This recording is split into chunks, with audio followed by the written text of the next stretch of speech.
Hi guys, आप लोगों का फिर से मेरे यूट्यूब चैनल पर स्वागत है। और आज हम लोग पढ़ने वाले हैं लोकसभा को।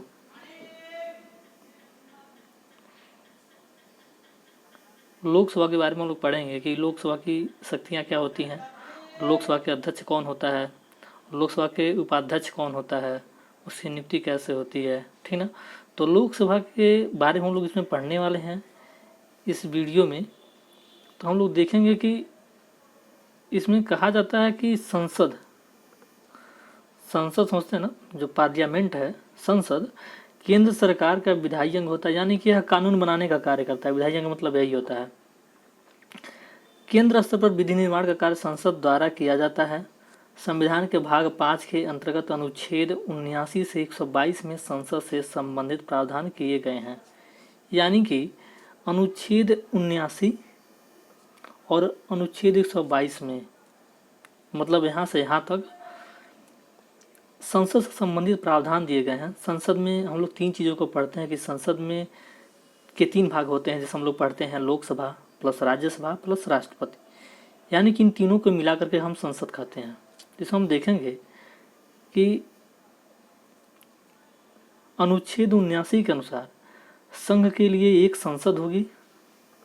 अनुच्छेद 79 में कहा गया है कि संघ के लिए एक संसद होगी जो राष्ट्रपति दो सदनों से मिलकर बनेगी, राष्ट्रपति और दो सदनों से मिलकर बनेगी, जिसका नाम राज्यसभा, जिसे हम लोग उच्च सदन कहते हैं, और लोकसभा, जिसे हम लोग निम्न सदन कहते हैं। इन तीनों से मिलकर के बनेगी। अनुच्छेद 79 में कहा गया है कि संघ के लिए एक संसद होगी और संसद के तीन पार्ट होंगे, पहला राष्ट्रपति, दूसरा लोकसभा, तीसरा राज्यसभा। राज्यसभा को हम लोग उच्च सदन भी कहते हैं और जबकि लोकसभा को हम लोग निम्न सदन भी कहते हैं। फिर हम लोग आगे देखेंगे अब कि लोकसभा राज्यों से 530 और संघ राज्य क्षेत्रों से 20 प्रतिनिधि सदस्यों से मिलकर बनेगी। जो लोकसभा का गठन होता है उसमें राज्य से, यानी कि उत्तर प्रदेश, बिहार, एमपी, झारखंड, जब से ये जो राज्य हैं उनसे 530 सदस्य आते हैं लोकसभा में, और संघ राज्य क्षेत्र से 20 सदस्य, 20 प्रतिनिधि या 20 सदस्य आते हैं। तो संघ राज्य क्षेत्र मतलब आपका जम्मू कश्मीर हो गया, दिल्ली हो गया, पुडुचेरी हो गया। तो जो ऐसे संघ राज्य क्षेत्र हैं, ठीक ना, इन संघ राज्य क्षेत्रों से 20 सदस्य प्रतिनिधि लोकसभा में चुन करके आते हैं। यदि राष्ट्रपति की राय में लोकसभा में आंग्ल भारतीय समुदाय का प्रतिनिधित्व पर्याप्त नहीं हो तो उस समुदाय से 2 सदस्य मनोनीत करने की व्यवस्था थी मतलब पहले थी, अब नहीं है। 104वां संविधान संशोधन हुआ है सन 2019 में। 104वां संविधान संशोधन अधिनियम पास हुआ है, जिसे हम लोग 126वां संविधान संशोधन विधेयक के रूप में भी जानते हैं। तो 2 सदस्य का जो प्रावधान था आंग्ल भारतीय समुदाय से राष्ट्रपति के द्वारा लोकसभा में मनोनीत करने की, वह व्यवस्था समाप्त कर दी गई है। हम लोग इसे भी आगे देखेंगे। इस संबंध में संविधान 104वां संशोधन अधिनियम 2019 द्वारा आंग्ल भारतीय समुदाय के प्रतिनिधित्व से संबंधित व्यवस्था को निर्धारित तिथि मतलब 25 जनवरी 2020 से आगे नहीं बढ़ाया गया है। इसका मतलब यह होगा कि संविधान का 104वां संविधान संशोधन अधिनियम 2019 पास हुआ। इसमें यह कहा गया है कि 25 जनवरी 2000 से आगे नहीं बढ़ाया जाएगा। मतलब क्या कि आंग्ल भारतीय समुदाय के जो प्रतिनिधि हैं, जिन्हें राष्ट्रपति लोकसभा में मनोनीत करता था, उन्हें अब नहीं मनोनीत करेगा, और ऐसा जो प्रावधान दिया गया था वह पूर्ण रूप से संविधान से निरस्त किया जाता है, समाप्त किया जाता है। इसका मतलब यही है। कभी इस प्रकार आंग्ल भारतीय समुदाय से लोकसभा में 2 सदस्यों के नामांकन की व्यवस्था समाप्त हो गई। लोकसभा में राज्यवार सीटों का आवंटन 1971 की जनगणना पर आधारित है। यानी कि वर्तमान समय में जो लोकसभा की जो सीटें आवंटित हैं, जैसे हम लोग पढ़ते हैं उत्तर प्रदेश में वर्तमान में लोकसभा की 80 सीटें हैं, पश्चिम बंगाल में 42 हैं, महाराष्ट्र में 48 हैं। तो ये जो सीटें आवंटित की गई हैं 1971 की जनगणना के आधार पर, यानी कि जनसंख्या के आधार पर ही सीटें आवंटित की जाती हैं। अब हम देखेंगे कि 84वां संविधान संशोधन अधिनियम 2001 पारित होता है और इसे बढ़ाकर 2026 तक कर दिया जाता है, यानी कि 2026 तक 1971 की जनसंख्या, 1971 की जनगणना के आधार पर जो जनसंख्या निर्धारित की गई थी, उसी जनसंख्या को, उसी जनगणना को 2026 तक कैरी ऑन किया जाएगा। इसका मतलब यही हुआ। इसमें क्या देखे हैं कि इस प्रकार आंग्ल भारतीय समुदाय से लोकसभा में 2 सदस्यों के नामांकन की व्यवस्था समाप्त हो गई। फिर हम देखते हैं कि लोकसभा में राज्यवार सीटों का आवंटन जो होता है 1971 की जनगणना पर आधारित है। फिर हम देखते हैं यानी कि जब 2031 की जो जनगणना होगी उसके बेसिस पर, उसके आधार पर जनसंख्या को निर्धारित की जाएगी और फिर देखेंगे कि राज्यों की जो सीटें हैं उसमें आगे पीछे हो सकती हैं। मतलब आज उत्तर प्रदेश में 80 है तो 78 हो सकता है, 85 हो सकता है। तो जनसंख्या के बढ़ने और घटने के आधार पर निर्धारित किया जाएगा। अब हम देखेंगे लोकसभा में राज्यों की जनसंख्या के आधार पर सीटें आवंटित होती हैं।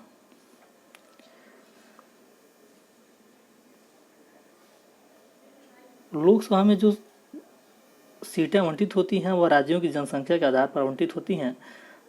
सभा की अवधि प्रथम अधिवेशन हम पहले पढ़ लिए हैं जनसंख्या के आधार पर।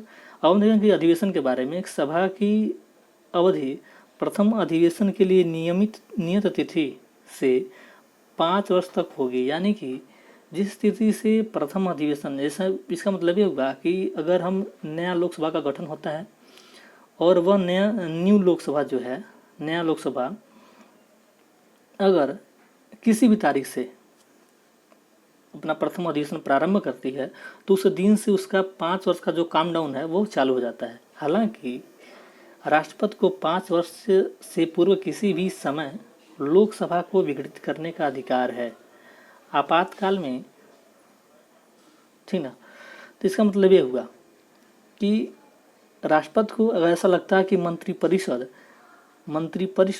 लोकसभा में अपने विश्वास खो दिया है तो वह 5 वर्ष पूर्व से विघटित या समाप्त कर सकता है। और हम देखेंगे आपातकाल के बारे में। तो आपातकाल में संसद की अवधि एक बार में 1 वर्ष तक बढ़ाई जा सकती है। इसका मतलब यह हुआ कि आपातकाल, अगर हम बात करें कि राष्ट्रीय आपातकाल अनुच्छेद 352 के तहत अगर लगाया गया है और ऐसा लगता है कि आपातकाल लंबे समय तक चलेगा और लोकसभा की अवधि समाप्त होने वाली है, तो ऐसी अवस्था में 1 वर्ष तक उसके कार्यकाल को बढ़ाया जा सकता है। हम देखते हैं कि आपातकाल की घोषणा के प्रवर्तन में न रह जाने के पश्चात उसका विस्तार किसी भी दशा में 6 माह की अवधि से नहीं होगा। यानी कि अगर लगता है कि आपातकाल आज समाप्त हो गया तो इसके बाद जो 1 वर्ष की जो कार्यकाल उसकी बढ़ाई गई थी वह कार्यकाल आज के बाद 6 महीने तक ही रहेगी, यानी कि 6 महीने के बाद उसे समाप्त कर दिया जाएगा। इसका मतलब ये हुआ आपातकाल घोषणा के प्रवर्तन में न रह जाने के पश्चात उसका विस्तार किसी भी दशा में 6 माह की अवधि से अधिक नहीं होगा। अब हम देखेंगे कि लोकसभा सदस्य बनने के लिए व्यक्ति की आयु कम से कम 25 वर्ष होनी चाहिए। अगर मान लो आप लोकसभा के सदस्य बनने जा रहे हो तो आपकी आयु उस समय 25 वर्ष होनी चाहिए। साथ साथ लोकसभा का अगर हम स्थगन की बात करें तो स्थगन अध्यक्ष करता है। स्थगन जैसे स्थगन मतलब ये होता है कि मान लो लोकसभा का सदन चल रहा है और उसमें कुछ विसंगतियां उत्पन्न होती हैं, जैसे कुछ हुड़दंग हो जाए, फेंकी फेंका हो जाए, तो ऐसी अवस्था में अध्यक्ष लोकसभा की जो चलायमान स्थिति है उसे स्थगित कर देती है, स्थगन कर देता है। जबकि सत्रावसान, यानी कि जैसे हम सत्र नहीं कहते मानसून सत्र है, ग्रीष्म सत्र है, ये सत्र है, वो सत्र है, तो जो सत्रावसान मतलब सत्र का अवसान मतलब सत्र की समाप्ति और विघटन, मतलब लोकसभा का जो विघटन होता है, सत्रावसान होता है, वह राष्ट्रपति करता है। क्वेश्चन पूछा जाता है कि सत्रावसान और विघटन कौन करता है, तो राष्ट्रपति करता है। जबकि स्थगन कौन करता है, तो अध्यक्ष करता है। कौन अध्यक्ष? लोकसभा का अध्यक्ष। हम एक बार और देखते हैं इसको। लोकसभा सदस्य बनने के लिए व्यक्ति की आयु कम से कम 25 वर्ष होनी चाहिए। लोकसभा का जो स्थगन होता है वो लोकसभा अध्यक्ष करता है, जबकि सत्रावसान और विघटन, ये बातें याद रखिएगा, स्थगन अध्यक्ष करता है लोकसभा अध्यक्ष, और सत्रावसान और विघटन राष्ट्रपति करता है। इतनी चीज़ें हम लोग जान ली हैं। अब हम आगे देखेंगे। अनुच्छेद अध्यक्ष अपना त्यागपत्र उपाध्यक्ष को तथा उपाध्यक्ष अपना त्यागपत्र अध्यक्ष को देता है। इसका मतलब हुआ अनुच्छेद, अगर हम बात करें कि अध्यक्ष अगर लगता है कि अध्यक्ष को अब काम नहीं करना चाहिए तो वह अपना त्यागपत्र किसे देगा? उपाध्यक्ष को, लोकसभा के उपाध्यक्ष को। और उपाध्यक्ष को लगता है कि अब हमें कार्य नहीं करना चाहिए तो वह अपना त्यागपत्र अध्यक्ष को देता है। ये क्वेश्चन पूछी जाती है, बहुत हाईलाइटेड क्वेश्चन है। अब हम देखेंगे लोकसभा के अध्यक्ष को लोकसभा के सभी सदस्यों के बहुमत से पारित संकल्प द्वारा हटाया जा सकता है। अगर लगता है कि अध्यक्ष अपने कार्यों का सही से निर्वहन नहीं कर रहा है तो लोकसभा के सभी सदस्यों के बहुमत से पारित संकल्प द्वारा उसे अपने पद से हटाया जा सकता है। जब अध्यक्ष या उपाध्यक्ष को पद से हटाने का कोई संकल्प विचाराधीन हो तब वे सदन में उपस्थित रहते हुए भी पीठासीन नहीं होंगे तथा अध्यक्ष को प्रथम मत का तो हकदार होगा, किंतु मत बराबर होने की स्थिति में निर्णायक मत नहीं दे सकेगा। इसका मतलब यह होगा कि जब से हम बात करें कि जब संसद का जो लोकसभा जो सदन है, अगर कार्य के संचालन में है और कोई विधेयक आता है, उसमें अगर लगता है कि विपक्ष और पक्ष की दोनों की मतें टाई हो गई, बराबर हो गई, तो ऐसी अवस्था में लोकसभा जो अध्यक्ष होता है वह निर्णायक मत देता है, मतलब किसी भी पक्ष में वोट कर सकता है, तो यह हो गया निर्णायक मत। अगर हम बात करें इसमें प्रथम मत का, तो वह अगर उसके प्रति हटाने से संबंधित संकल्प अगर लोकसभा में लाया गया है तो वह निर्णायक मत नहीं देगा, एक सामान्य सदस्य के तरह से हो जाता है। तो ऐसी स्थिति में वह प्रथम मत देगा, निर्णायक मत नहीं देगा। प्रथम मत दे सकता है, ठीक ना, जबकि निर्णायक मत नहीं देता है। तो ऐसी स्थिति में होती है ये। अब हम देखेंगे लोकसभा का अध्यक्ष अपने निर्णायक मत का प्रयोग केवल तब करते हैं जब किसी विषय के संदर्भ में मतदान में सत्ता पक्ष एवं विपक्ष दोनों के वोट बराबर अर्थात टाई हो जाते हैं। तो वही बातें जो हमने पहले बोली है, तो वही है कि लोकसभा का जो अध्यक्ष होता है अपने निर्णायक मत का प्रयोग केवल तब करते हैं जब वह किसी विषय के संदर्भ में हुए मतदान में सत्ता पक्ष विपक्ष दोनों के वोट बराबर अर्थात टाई हो जाते हैं।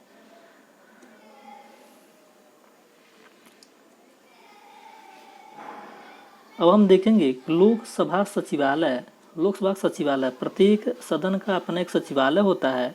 इसमें कह रहा है कि लोकसभा का जो सचिवालय होता है प्रत्यक्ष रूप से लोकसभा अध्यक्ष के अंतर्गत कार्य करता है। लोकसभा की जो सचिवालय होती है वह प्रत्यक्ष रूप से लोकसभा अध्यक्ष के अंतर्गत कार्य करती है। तो सीधा सपाट बात है, इसमें कुछ बहुत रॉकेट साइंस नहीं है और आसानी से समझा जा सकता है। तो लोकसभा सचिवालय किसके अंतर्गत काम करती है? लोकसभा अध्यक्ष के। ये डायरेक्ट क्वेश्चन पूछा जाता है। अब हम देखेंगे प्रोटेम स्पीकर क्या होता है, एक ऐसे इसका कैसे चुनाव होता है। तो हम देखते हैं कि प्रोटेम स्पीकर आम चुनाव के बाद नवनिर्वाचित लोकसभा सदस्यों को शपथ दिलाते हैं। नवनिर्वाचित सदन में लोकसभा अध्यक्ष के चुनाव से पहले लोकसभा के सामान्यतः सबसे वरिष्ठ सदस्य को प्रोटेम स्पीकर के रूप में चुना जाता है। इसका मतलब यह हुआ कि प्रोटेम स्पीकर वह व्यक्ति हो सकता है, वह व्यक्ति होता है जो नवनिर्वाचित लोकसभा सदस्यों को शपथ दिलाता है। प्रोटेम स्पीकर वह व्यक्ति होता है जो आम चुनाव के बाद नवनिर्वाचित, जो आम चुनाव होता है, लोकसभा का जो चुनाव होता है उसके बाद लोकसभा की जो गठन होती है, ऐसी स्थिति में लोकसभा के जो सदस्य होते हैं उनको शपथ दिलाने के लिए प्रोटेम स्पीकर का चुनाव किया जाता है। तो प्रोटेम स्पीकर होता कौन है? प्रोटेम स्पीकर नवनिर्वाचित सदन में लोकसभा अध्यक्ष के चुनाव से पहले लोकसभा के सामान्यतः सबसे वरिष्ठ सदस्य को प्रोटेम स्पीकर के रूप में चुना जाता है।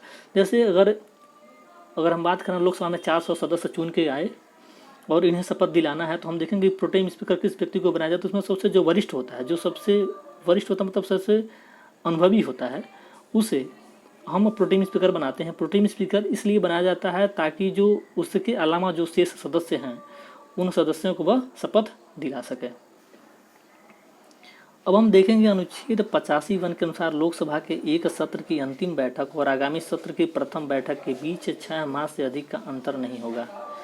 इस प्रकार लोकसभा के कम से कम वर्ष में 2 बार सत्र बुलाए जाते हैं। ये नहीं है। इसका मतलब यह हुआ कि अनुच्छेद 85 के अनुसार लोकसभा के एक सत्र की अंतिम बैठक और आगामी सत्र की प्रथम बैठक के बीच 6 माह से अधिक का अंतर नहीं होगा। यानी कि अगर हम बात करें, अगर 1 जनवरी को एक बैठक होती है तो 1 जनवरी से लेकर के 6 माह मान लो किसी तारीख को पूरा होती है 6 माह, तो इन 6 माह के की जो अवधि है इससे अधिक अवधि नहीं होगी। यानी कि यहाँ पर अगर एक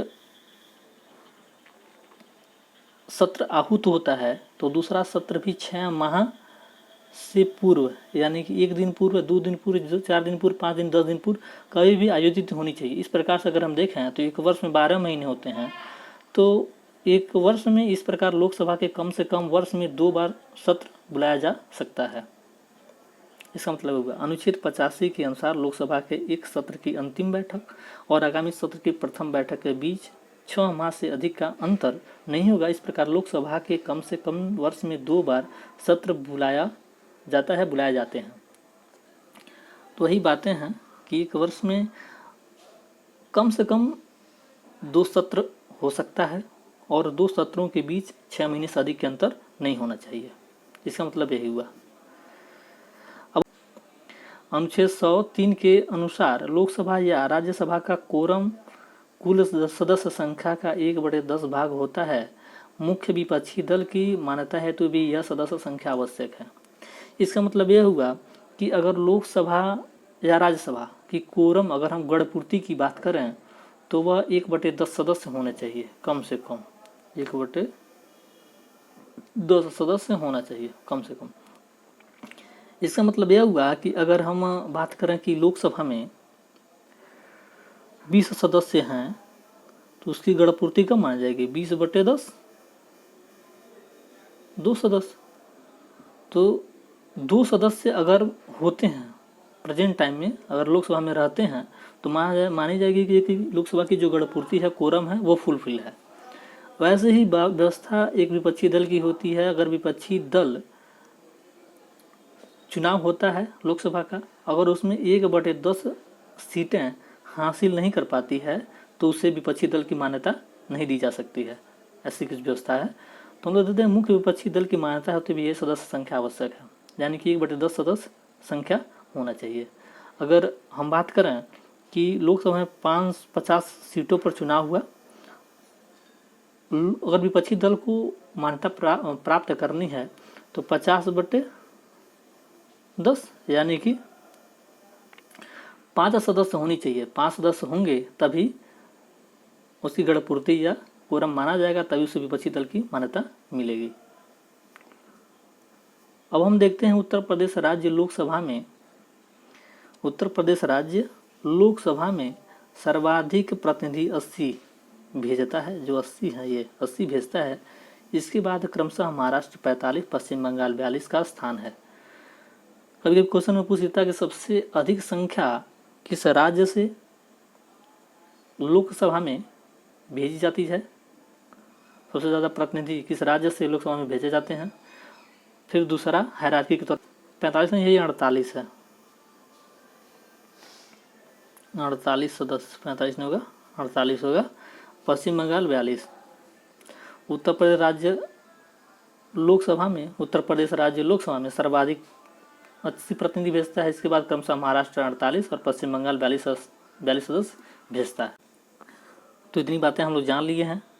उत्तर प्रदेश 80, महाराष्ट्र 48, ये 45 नहीं 48 है, और पश्चिम बंगाल 42 सदस्यों को भेजता है।